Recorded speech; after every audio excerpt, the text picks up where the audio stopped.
Adam Ondra may be the greatest rock climber of all time, but one of the biggest social media influencers for rock climbing on the internet may be his biggest hater. For our next story, huge controversy in a recent lead climbing World Cup has led to a not so controversial result. In other news, Alex Honnold has officially announced his retirement. But what does this mean for the rock climbing community? And finally, a mountain biker almost splatters a slab climber at his local crag. You're watching Rock Climbing Morning News. So there's been a lot of drama the past few months around one of the biggest rock climbing influencers on the entire internet, who goes by Matt Climber. He has about 100,000 followers on Instagram. Now, Matt's well known for his really fun, lighthearted rock climbing content he posts on Instagram all the time. Him dynoing through hula hoops, doing 360 dynos, climbing with teddy bears, wearing spandex. He does whatever he wants and he doesn't care who's watching, and it's made a lot of people really like him. They like that, he doesn't take it too seriously. He seems like a genuine, kind-hearted guy. And I thought the same thing. Until I saw this post. Now, initially I thought this was like an inside joke I didn't get, right? Like, they're criticizing Adam Ondra for having 900,000 followers. I don't really get why that's a criticism. And then also calling him a virgin and making fun of him for having a kid. Doesn't make a whole lot of sense. But then I read the caption, and oh boy was I in for a treat. It's been called the meme of the year. No one's calling it that, Matt. Some say it's a perfect caricature. Whatever it is, I fell over laughing. I'm sure you did. I'm sure you fell right out of your chair laughing. Life is just too short to be a miserable number-crunching moron in defense of an idea for a self. If you don't believe me, then look at Madam. That's Matt Climber's clever little insult name for Adam Ondra. He calls him Madam, because he thinks he's mad all the time. Because when you look at Adam Ondra most of the time, he looks like he's just full of rage. Mad from the AM to the PM. S on that sending stress. I gotta say, this guy does say he drops some bars. Enough to make a grown mouse shit the house. That one wasn't very good. Say he's not perfect with his rap. Now, I wasn't the only one who saw this and was like, what the hell is going on? Every single comment, literally every single comment on this post is negative. There's not a single positive comment in support of this. No one thought it was the meme of the year. I guess, Matt Climber got some bad intel on that one. And everybody just wanted to know what Adam did. Like, what did Adam do to Matt Climber to cause this tension? Clearly, they must have had some interaction or something. I mean, he clearly fucking hates Adam Ondra. So I decided to do some digging. I wanted to find out what the root of this was. What caused all this tension between Matt and Adam? And I found this post that's about 8 months old. The crux of life, king of pop climbing, at Adam Ondra. I can tell you right now, Matt Climber, Adam Ondra did not read this, even though you added him. He didn't read it. May climb 10A, but is failing at the crux of life. Damn, that's deep. Overcoming ego is certainly not on Adam's project list.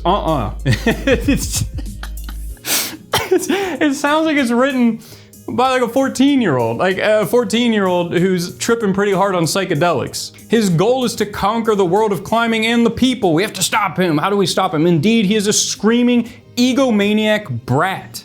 He didn't even do anything. This is the origin of the whole, this is how it all started. Matt just uploaded this post. They've never met, they don't know each other. Adam never talked about him, he didn't at him or anything. He just started throwing shade. Now, Tristan Chen has an entire video on his YouTube channel covering just this entire post, just going into all the things that are wrong with it, or just not even wrong, just that don't make any sense at all. But he does point out one of my favorite things that I didn't notice, which is Matt Climber calls out La Sportiva for sponsoring Adam Ondra, and he ats them, he's got at everybody, he wants to make sure they read it. They don't read them, Matt. And he calls them like this money-grubbing organization, right? Like just out to make money and steal from human beings, and they don't contribute anything to the world. And Tristan points out that Matt only climbs in Las Sportivas. It makes no sense. I don't get it. I don't even know what to say. You can't call the guy out. He's out of his goddamn mind. Now, this post was 8 months old. You might be wondering, what's happened since then? What has happened in the past 8 months to cover all this ground? Has he still been posting? Has he still been talking about it? Yeah, that's pretty much all he posts now, is talking shit about Adam Ondra or every other rock climber that exists that doesn't climb like he does. And you might be wondering, how have people reacted to this? Well, they haven't reacted well. Everyone's just been trolling him.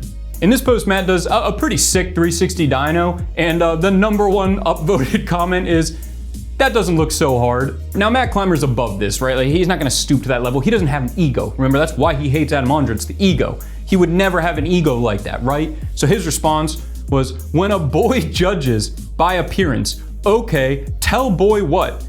Go dyno 360 and tell me about it. just don't crack your head in half. That sounds a little egotistical to me. I don't know, call me crazy. I would say Matt's got a bit of an ego about his 360 dynos. In this post, Matt does a pretty cool dyno off a rock onto a tree branch, and as is tradition on his channel, it is accompanied by a caption that makes absolutely no sense. Meanwhile, on planet Earth, Madam's climbing the people deeper into a cave of despair. What a nightmare. His number's never good enough. He lives in fear of someone outgrading him. That's what happens to poor mice of men, trapped in a broken game, thinking they win in, but always fearing. When mice lead the way, mice follow them. Insane. So I guess what Matt's trying to say here is that Adam is the king mouse, right? He's not a man, he's a mouse of a man. He's the king mouse, and all of us climbers, literally everybody else who climbs, who falls into the category of not Matt Climber, are his mice followers. Now, as you can imagine, the trolls, they really had a field day with this one. They went wild. Toby Clifton says, cool video. I like climbing. Magnus and Adamandra are the best. This isn't as impressive as them, but if you keep on going, you can make it. And the main thing you have to know about Matt Climber is he always takes the bait. He can't not take the bait. If you say anything, he's got to reply or block you. Matt Climber says, a delusional Madam fan, get out of here. You have no clue. F infinity, that's his grading system. It's like, instead of V1 through 17, it's F for fucking stupid and infinity is infinitely greater than any number your operating system's due for an upgrade. So as you can tell, Matt's not really good at the comebacks. It's not really his strong suit. He basically just always resorts to just rambling nonsense so much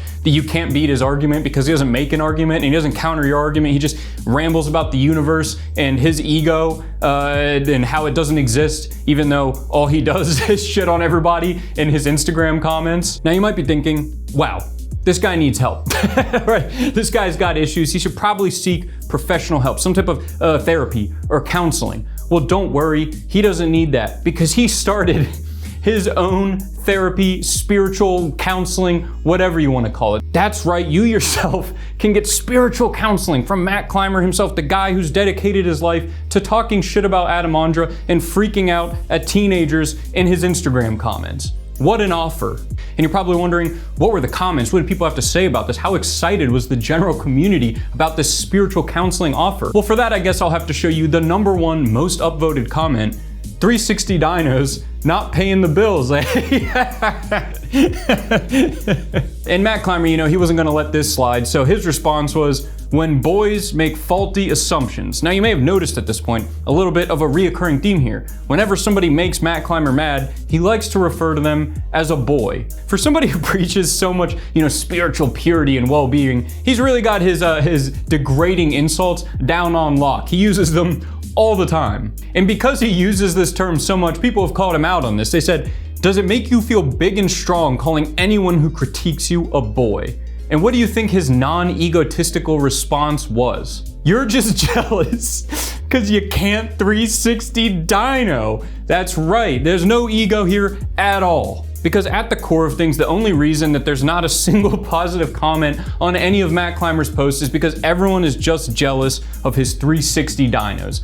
I know I am. And it seems like the main cause of all of Matt Climber's hate, besides the obvious jealousy of Adamandra, is really just the grading system. He absolutely hates the grading system in rock climbing, but that does not stop him from regularly posting videos of him sending boulders he's proud of in the gym, but he makes sure, he doesn't want people to think he's got it twisted, that he's a sellout. He makes sure to always accompany it with the 10-paragraph long caption about how stupid the grading system is. And you might be asking yourself, what kind of comments do these posts get, right? These are a little different. These are him actually doing some hard bouldering. What kind of things do people have to say? You suck. In this post, he sends a pretty cool red boulder problem while also, maxing out the Instagram caption limit with an entire rant about how stupid the grading system is and how only the worst of the worst people follow grading systems. And one of the top comments is, what grade is that? But it turns out it's not just the grading system that Matt Climber has a real issue with in the rock climbing community. It's actually the mentality behind the people. And what type of people is it that Matt Climber hates so much and blames for the folly of all mankind? Well, the worst type of people of all, white men.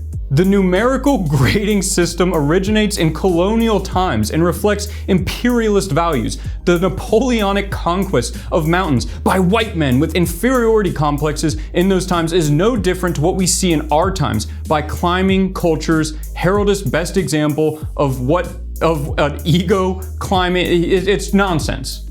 I can't even keep up with it. It's just so much nonsense. Although I have to say, I agree with him on this one. I remember when the Olympic speed climbing record was broken by Bassem Ouem, all I could think was, look at this disgusting imperialistic white male, just destroying rock climbing, really destroying the world. He should be ashamed of himself. Now, it's important to point out, not everybody's been trolling Matt Clymer. Sure, most posts, every single comment is just out to get him. There's really not a lot of positivity in those comment sections, but there are a few people that have reached out, really tried to help him out, to find out what's going on. Hey guys, how about we all just leave Matt alone already and stop antagonizing him? He's not actually hurting anyone. Wow, finally somebody sticking up for old Matt Clymer, right? Somebody's like, hey, leave the guy alone. Put the popcorn away. Stop watching what is probably the funniest mental breakdown in rock climbing history and just leave the guy alone. And how did Matt respond? Hi guys, let's get a backstory on this girl. I denied her advance before at the gym. She was ready to jump me out of nowhere. I ducked and fled the scene. Shoo! Yeah, right, girl. She wanted the D. That's all it was. Every single time. Matt Clymer, he can't go anywhere without these girls drooling over him, just ripping his clothes off. And that's why he has to wear the tight spandex pants all the time. It's the only thing he can keep on. Anytime a girl is even remotely nice to you, it's because she wants the D. Now, I obviously wasn't there for this interaction. Maybe she was being forward and flirty. I have no idea. But if I had to take somebody's word for it, if I had to ratio who seems the most mentally stable out of the two people in this argument, probably gonna take the side of the person who's trying to help out and isn't freaking out on the internet. All right, let's get into some more positive news, right? It's been a real downer talking about this guy. Let's talk about something a little more fun. Big controversy at the Lead World Cup in Villars. I think that's how you say it. I don't know, I don't speak French.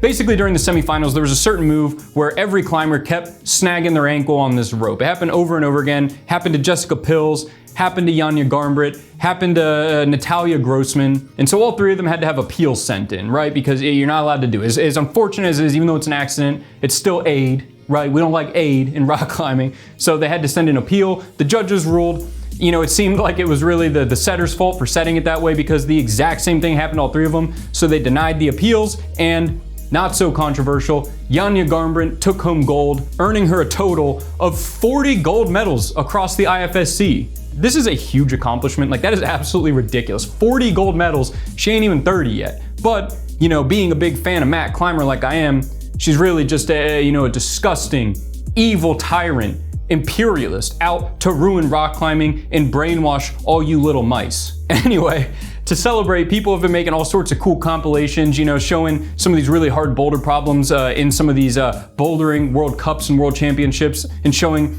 Janja just flash them in one go. And as if it wasn't already common knowledge, I think she's pretty much cemented herself as one of the greatest climbers of all time, if not the most successful IFSC competition climber of all time. But while Janja's career is doing well, Alex Honnold's career may have just ended, as he just officially released this statement. I'm famous for my hands. People say they're the strongest in the world, but I've always felt like they're destined for more. So I've decided to give up my climbing career and focus on my true passion, professional thumb wrestling. Now, obviously this isn't true. This is just a commercial Alex Honnold is doing for a soap company. All right. The plan is, this isn't a joke, this is 100% real. Anyone can go up to Alex Honnold at any time, whenever this year, go up to him and challenge him to a thumb war. And if you beat him, you get free soap. You get free soap. And Alex has already been challenged a bunch of times. There's multiple videos of Alex just whooping people at thumb war. He's actually pretty good at thumb wars. I gotta give him credit. They're not gonna give away a whole lot of soap. So if you're interested in free soap, look for Alex Honnold, I guess. I don't know how you would go about finding Alex Honnold randomly to challenge him to a thumb war, but try it out. And for our final story, a mountain biker known as Killian Braun, what a badass name, by the way, just released a new video of him doing some wild mountain biking stuff, right? He's going down hills, he's going up hills, he's going on cliffs, trees, everything. And then suddenly, he almost steamrolls this slab climber. Now, you might be wondering what's so controversial about that. It's just a rock climber, there's plenty of us around. This is a slab climber. Slab climbers are like white rhinoceri. They're almost extinct. There's barely any of them left. We need them. Please, Killian, be careful next time. If you're gonna run over a climber, go to a bouldering gym. Those are all of our stories for this week. Thanks for tuning in. This has been Rock Climbing Morning News, and I'm your host, Anchor47, signing off.